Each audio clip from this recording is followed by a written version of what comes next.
I just want to welcome everyone. This is from Worldwide Logistics. I'm Mickey Summerlin. I'm Susan Mace. And what we want to do today is really just show you the amount of claims that we have, try to bring some attention to them and some of the reasons that we think we're actually experiencing some of these claims.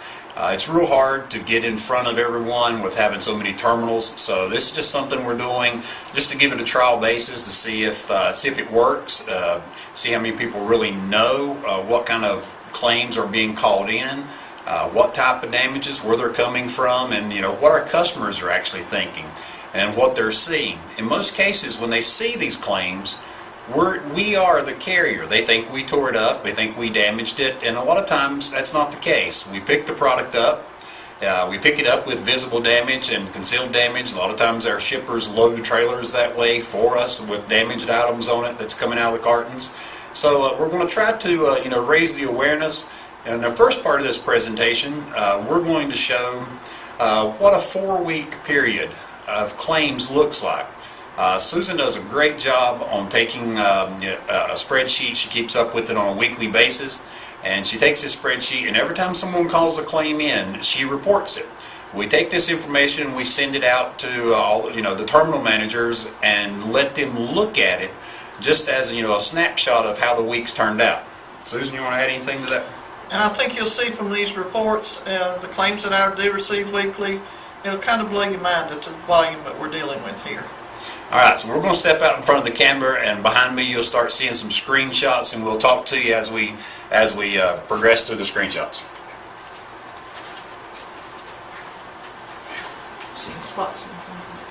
Sorry for it taking so long, but this is about the only way we've got that we can do this. How I want to start this actual video off is, we talked about, we talked about how many claims we have.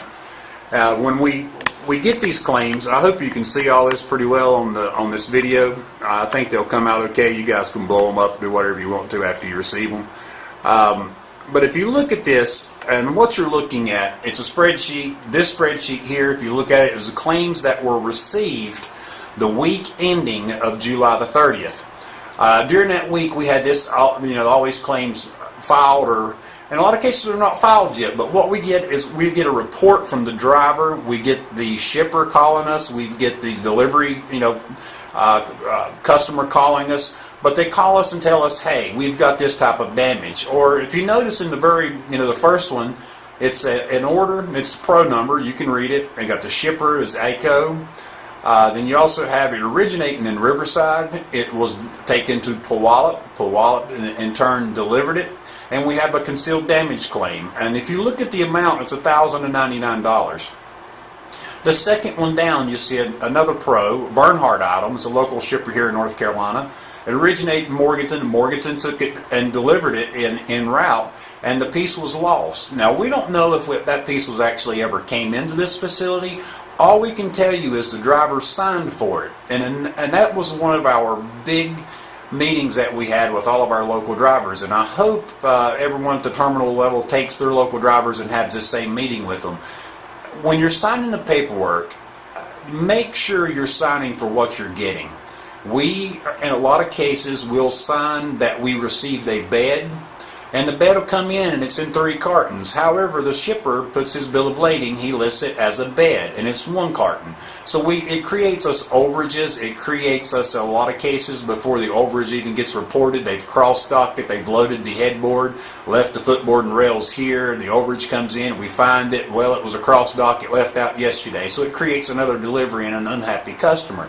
But if you look at this one, and I'm not going to the details of every one of them, you guys can. You can, watch this, read it, do whatever, however you want to look at it and scrutinize it. But if you do notice, look at all the concealed damages. I know we have our fair share of damages that we create ourselves, but it's hard for me to believe that on every one of these we did it. So what we're asking for is the local drivers especially, or anytime we're picking up any furniture anywhere, make sure we're receiving good product. That is the crucial step of this. And as I go into this is really going to be about a sly order and what actually happened and what we've done to correct it. But once, people take once whoever gets the information out to someone first is usually who everybody thinks is right.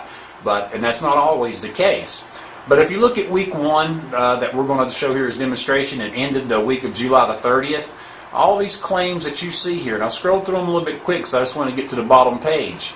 But if you look at, that's a lot of claims, guys. That was $17,562.49 worth of claims called into us. Does not mean we cut a check for $17,562. That was just the amount of the furniture that was damaged that was reported to us. We do have, agreements with a lot of these companies. Some of these will return into repair invoices. Some of them will have to pay full value for it. Just depends on what particular customer. If you notice one up here, if you can see my cursor coming across, you see a Marge Carson. West Coast shipper, very expensive. The product, they do package it well.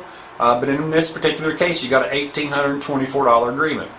We have no signed rate agreements with these, with this shipper saying like a free stray or they'll return and repair, no charge or anything like that.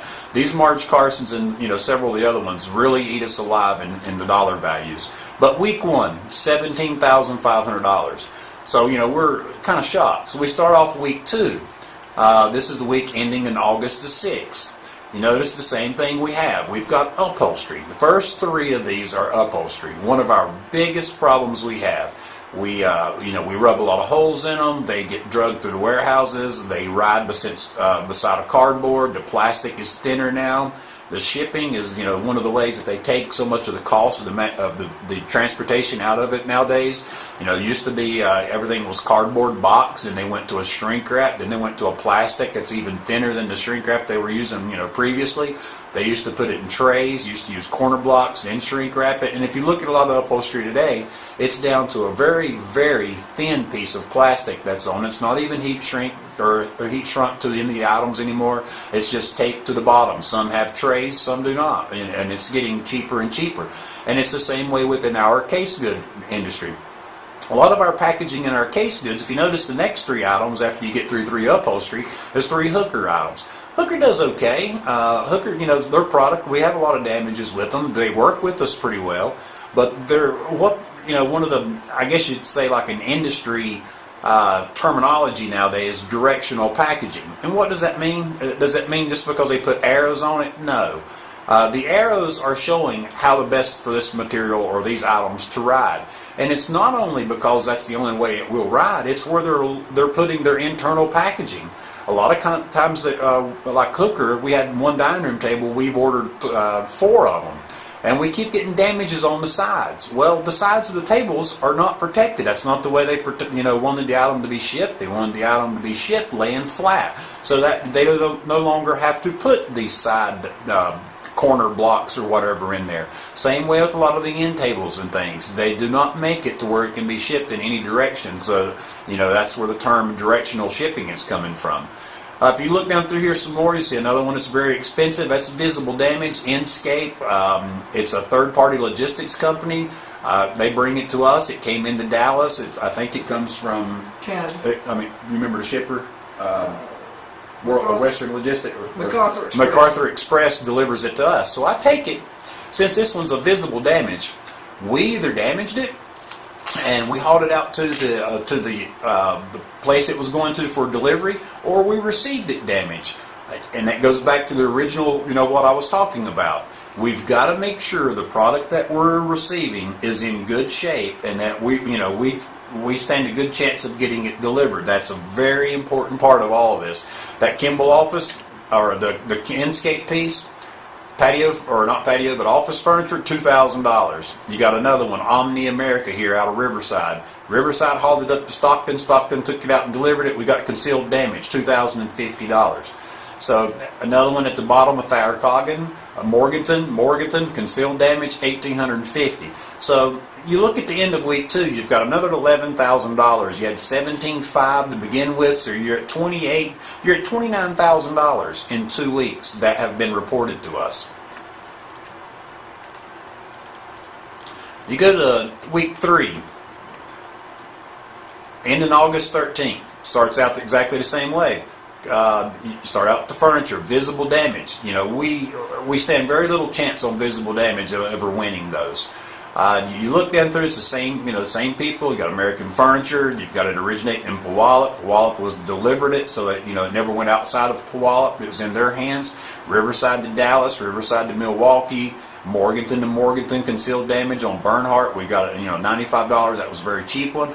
But you're like I just said, you've had 2 weeks worth. You're at $28,000, and at the end of week 3, we add up another $18,000. So you're at $46,000 in 3 weeks of damages that have been called into us.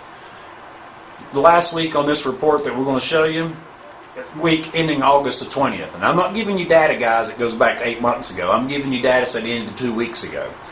You look at it, same thing. Stanley Furniture, Morgan picked it up, delivered it out to Stockton. Stockton took it and delivered its concealed damage. You got a piece here from Knoll. It was Orlando received it. Another one that's got a third-party logistics company that brings it to them. Orlando delivered it. Probably one of the shortest route terminals that we have. Got visible damage, $456. Same information. I really like for somebody to look at them. If you see your originating terminals on here, and you see that it was delivered at the same terminal, like you see one right off, real close here. I don't see one right on this page. Well, here's a Riverside. Riverside picked it up, Riverside delivered it, and the piece was refused because we damaged it. So something happened on this particular order, and we didn't cross-dock it, we didn't take it anywhere. We received it at one terminal, take it to the same terminal delivered, and it was refused. So you're at 3 weeks, you're at $46,000, and on the 4th week you add another 8 to it. So take 48, add 18 more to it, you're at $66,000 in 4 weeks. So I cannot stress that enough to you. I know we're better than that. I know all these concealed damages are not just from a lack of us loading our trucks correctly or packing our trucks, to prevent a lot of this from happening. So with that said, what I really want to get into here, and I want to show you as an example of what we actually, what happened and how we reacted. I guess you can look at this, back in August, I take it that Don Palmer went out to the Vegas market. And if you're looking at this email he got back, and I want to read it. I don't know I'll read every word of it, but I want you to understand what we've seen. It says, "Hi Don, per our conversation at market, I wanted to review with you some of the complaints, comments, and feelings our dealers have said to us regarding Worldwide Logistics handling and delivery of the Sly product. These concerns involved items shipped from both Riverside, California and High Point, North Carolina. So it's coming from both ends of the country where we do 3PL. I've included some pictures to support the concerns as well. The 5 FedE pictures that were taken by us in July as we were at FedE's when the delivery was made. These complaints center around many different things, from rude, unhelpful drivers to cartons standing on end with crushed corners, taped corners, outside scratches, holes in the cartons that are covered up with tape, and some with inside damage to the product at the hole that was taped over the spot. And every dealer mentions how very, very dirty the cartons are. A lot of these claims are from crushed corners on the cases and the pieces and the desk credenzas with one side pedestals sticking out of the case. Doors are off their hinges or broken hinges and doors, etc. The dealers believe this is from the goods being stood and handled on end, contrary to Sly's carton instruction. Goes back to what I was telling you about directional cartoning and the way they're cutting back to save money, in today's market. I'm inclined to agree with the dealers, especially after you mentioned to Rob and I that you have to do it that way to store it in the warehouse, and in some cases even to ship it. It would appear that Worldwide Logistics handling and shipping policies are at odds with Sly's expressed carton labels for safe handling of the product. Sly must have a reason for the arrows. Somehow other carriers like Cook, for instance, seem to be able to carry our products and safely deliver them without complaints, when we've not once had any dealer complain about receiving our cartons standing on the ends. I believe it's a poor reflection on us as a company in the dealer's eyes if we don't address these issues. Their perception of Worldwide Logistics as a high-quality, trouble-free furniture carrier is just not there. It goes from a neutral to a negative. We've even had several complaints regarding Worldwide Logistics freight claim process as being frustrating. time-consuming and impersonal, and with a great lack of follow-through. It's amazing how most of these same dealers love Cook and say their experience is just the opposite with them. And I've included a list of dealers, reps, and others for you to contact if you wish. They are all prepared to talk with you in regards to these issues. And lastly, Don, the intent here is not to dump on you. On the contrary, it's to let you know what we're seeing and hearing in the field as Sly's reps, and with the goal of improving our service to the dealers. So I read that face value when I first got it, and I probably took the same assumption as everyone else did. It looks as if we're tearing product up, and this guy, in his eyes, he's taking it that we are tearing the product up. And he did go to FedEx when the delivery was made, and he made some pictures of them, and I want to show them to you. He went there, and these are the pictures that that he's seen. They're sitting there, and they sent to us. If you notice, here's some Lorts. It's mentioned at one time before. Lorts has got some of the lighter product, and here you see the Sly piece sitting out here. Even in the pictures, from what parts you can see of them, they're damaged. This box right here has a big scratch in the box. This piece here is standing on its end. It's very nasty looking. You go to the next picture, and excuse me, I went the wrong direction. This picture here, this is one of the very first ones they want to show us. Sure, that's the way we delivered it. If you're the person who just paid $2,000 or $3,000 to have this desk delivered, you're at your dock, and you also have the Sly rep who's representing this item they sold. This is not how you want it to be received at the store level when they're getting it ready for the consumer who just got an invoice to pay for this. And you look at this picture, the same thing. You're noticing exactly what the gentleman said in his email. See boxes with holes in them, scrapes and scratches, and the tape missing and busting loose. So that got everyone here on the defensive. I seen emails start real quick after that email that Don had forwarded us from the Vegas market. Everyone starts scrambling to rush around to find out hey, what went on? Why are we doing this? And it came to the next email. This gentleman got involved, and we started getting pictures, and we start sending them to him. So I get to the next email, and here it is from Rob Sly, or it's actually to Rob Sly, and it came from the same gentleman who wrote the first one that's saying that we damaged everything. And it says, last Friday on 8/19/11, I paid a visit to the California Distribution Center. I called Richard only a few minutes before arrival and said I was in the area and asked if I could come by. His reply was, no problem, come on over. Wow, what an eye-opener. Now remember, this is the same gentleman who just sent us those 3 pictures of the damaged product that was sitting on FedEx's desk, or on their dock where we delivered it. And this is his reply just a couple weeks later. Wow, what an eye-opener. As we've all seen from the pictures, mine are the same as theirs. They had just unloaded a container, and I was surprised at the condition of almost all of the Sly cartons. As previously mentioned, they were dirty, scratched, some with holes, some even had barefoot and shoe prints on them. Some showed signs of being stacked on top of another with cardboard, folds along the length of the sides and the ends that looked like heavy weight was on them. The Lort cartons were a little better, but it was hard to find a decent Sly carton. To Worldwide Logistics' credit, they had opened the cartons most destroyed to inspect the product, damaged before resealing. Incidentally, here it would be nice if we had a big colored label to put on the carton that says the product has been inspected at the warehouse and is in good shape inside the carton, even though the cartons are terrible. When retailers got the cartons that look like this, and their very first thing they think is that they're getting something else's or someone else's returned items, repaired problem, and they of course blame Worldwide Logistics because they don't know what that WWL is in fact getting them like that out of our containers. Worldwide Logistics does a lot of carton repair and retaping, and it looks like they are conscious in this regard. Richard was very kind when he says sometimes our cartons show signs of wear and tear. And it truthfully looks the opposite to me. Sometimes they don't show signs of wear and tear. It was kind of heartbreaking to see our great product in those ruined cartons. Another thought occurred to me, that we must indeed have good carton specs if our goods can survive that handling. Obviously, the majority of the above problems must have been a result of the move from China to Vietnam. Are we getting to the end of that inventory? I sure hope so.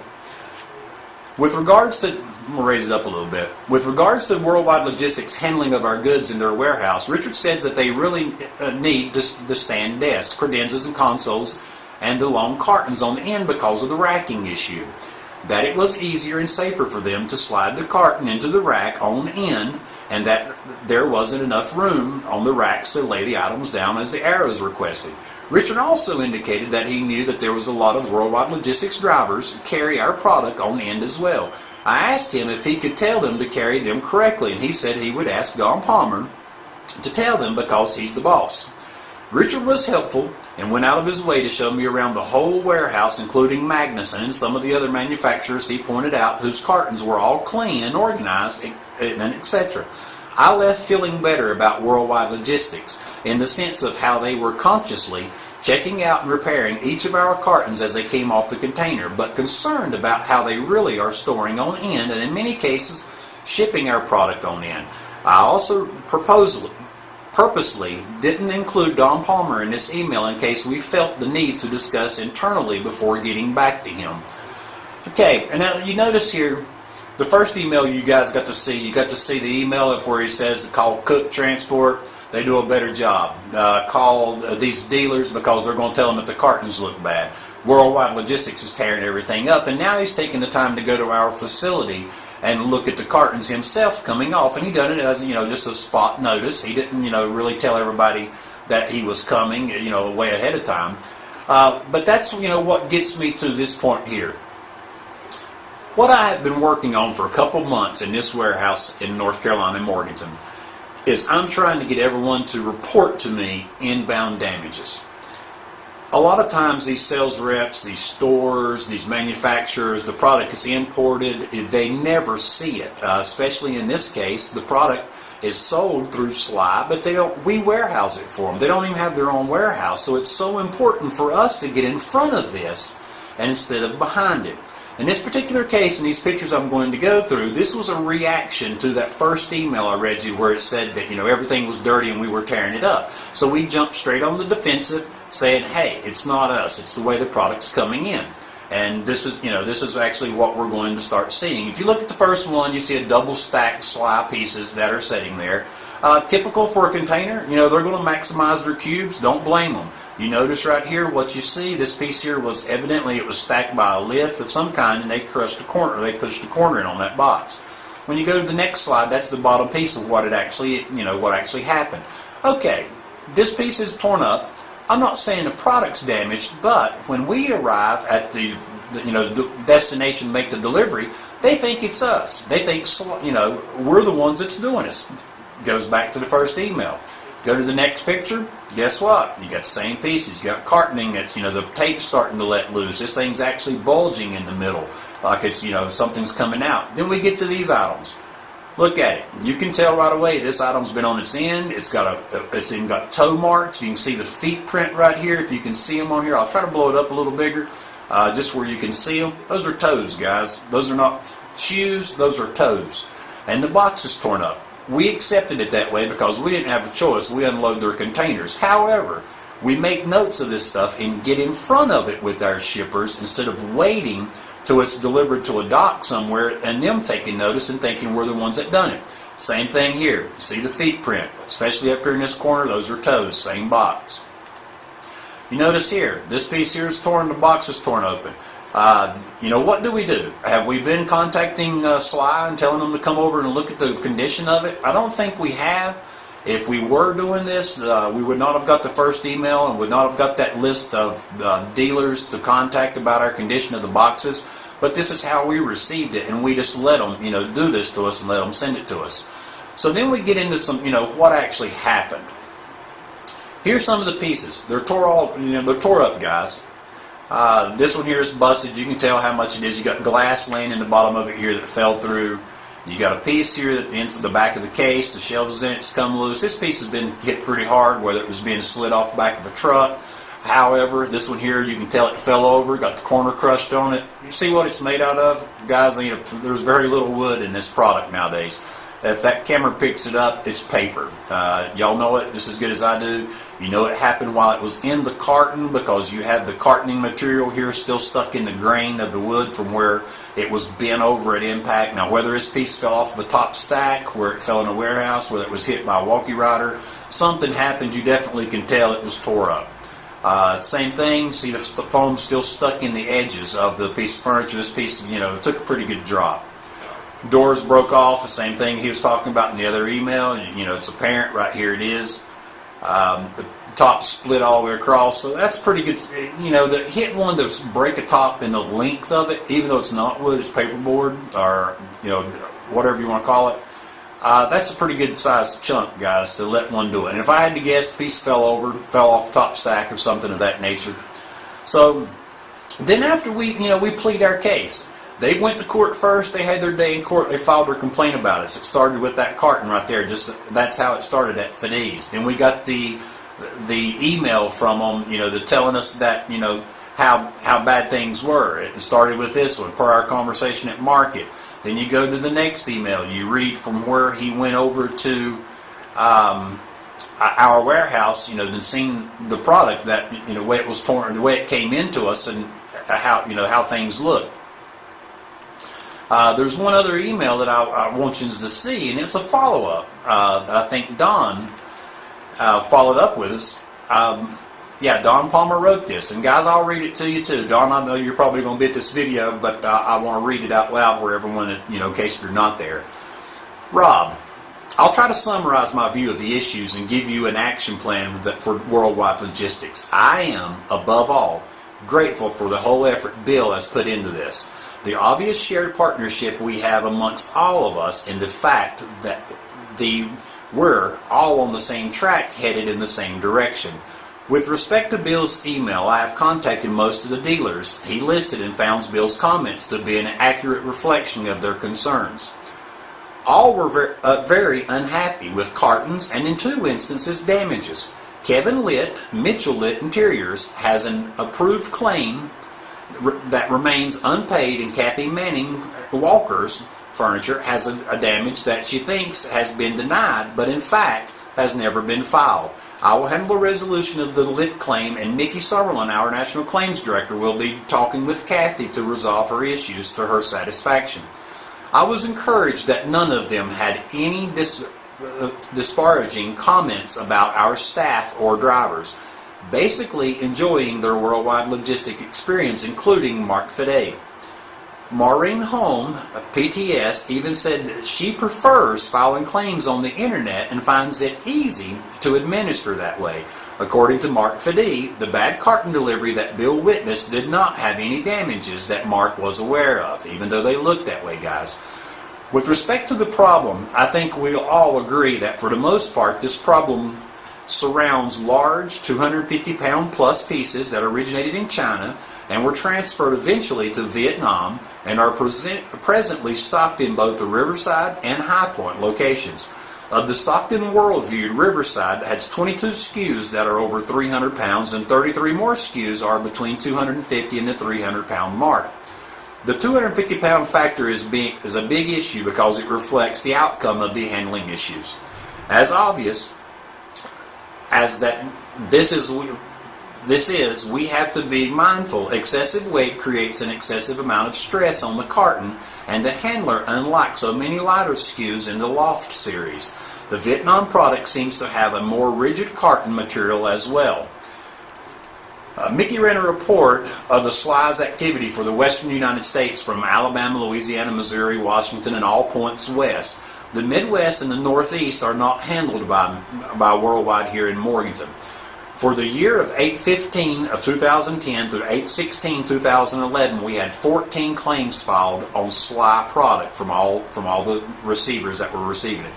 12 approved or in the process, and 2 of them have been denied. Oddly enough, only Kevin Litt had 1 claim from a troubled dealers list. I think we will all be happy when the transferred China inventory exhausts itself, and hopefully the magnitude of this problem will be behind us. I hope we can continue to apply a shared monetary resolution to the claims. I believe we all agree on concealed damages. We don't really know where the damages occurred, although Worldwide Logistics fully accepts responsibility for some of them. And this is what Don has put in his Worldwide Logistics Actions Plan. Last Tuesday, Wednesday and Thursday in Martinsville Terminal, which handles your high point pickups, Mickey held drivers and warehouse meetings highlighting SLY and reading Bill's letter to the underscore the level of the problem. I did. I brought all of our local drivers in as well to let them know not only SLY, but a lot of our people are having the same thing. We've got to get in front of it. We've got to tell them up front how the product is coming into us. I am giving the same presentation to our Riverside Terminal during a planned safety meeting on 9/10/2011. With respect to Southern California deliveries from Riverside, as a minimum, all 300-pound pieces will be loaded and delivered on their feet with the arrows up, and I think that's a great thing. Directional packaging, guys, is here to stay. It's the cheapest way for them to ship it. It is important for all of us to understand that the objective of a carrier in quality control and revenue is to load trailers high and tight with heavy pieces on the bottom and light pieces on the top. Long distance trailers particularly to maintain revenue targets. Therefore, we will try to move goods long distances with arrows up, but must maintain cube capacity at the same time. We are asking other terminals to do the same. Over the next month, I will be asking Southern California dealers to view our trailers. When they arrive, critiquing the status of the load and the driver, the result of which I will summarize to all. And Rob, these are my thoughts and plans for actions. Please let me know if you have any concerns with what I've said. As always, and above, all we appreciate the professional atmosphere we always find with SLY. I look forward to Bill and I communicating more closely as issues develop. I think this is a great step, guys, in the way to really handle all this information that we've just talked about. In this particular case, it's my opinion, we let a problem, create a problem for us. Normally, we try to stay in front of it with our vendors. If we tell them up front, a lot of this would have been avoided. They would understand what the product is, the way it's coming into us, and maybe this would have all been prevented. But please take the time to share this with anybody that you want to. I'll post it out on YouTube where you guys can go and look at it. If you got any comments, any suggestions, any other topics, because we will be rolling out some more, please let me know.